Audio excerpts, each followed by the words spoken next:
I'm George Bell.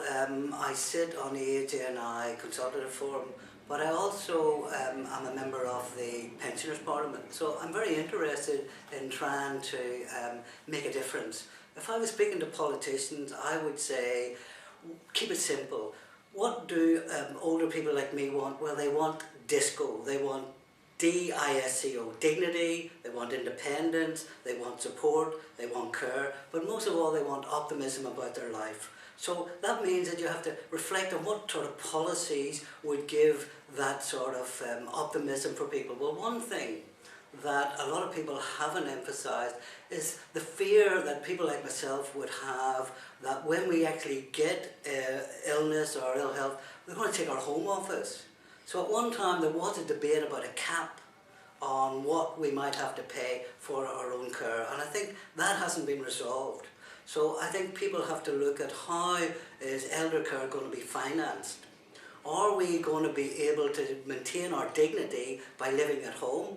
Are we going to be able to say, yes, as I get older, there'll be enough home improvements there so that I can live independently at home? So I need that support. And it's a no-brainer to think that if they can actually maintain me independently, then that will take away the cost. Because a lot of people are blamed for actually going to hospital and bed blocking. So one of the biggest fears is finance. Will we have enough finance to maintain our independence and our dignity? But at the same time, we also need to think that we can still be an active member of the society in which we live.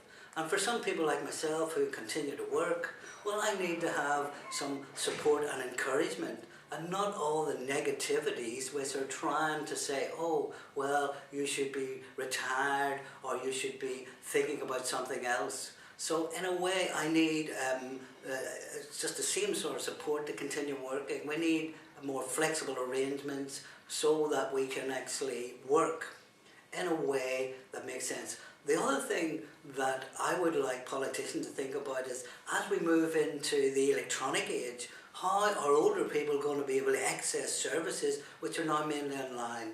A lot of people that I speak to of my similar age, they say, oh, well, I can't book this holiday, I have to get my grandchild to actually book it because it's online. So I think part of the active aging strategy should be to put more emphasis on how to actually encourage people to be online and to work online.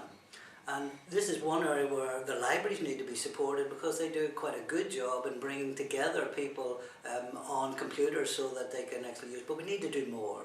We need to have a more positive strategy in terms of trying to deal with the electronic age that people are moving into. At the same time, we also need to make sure that there is proper training and development for the people who have to provide the care.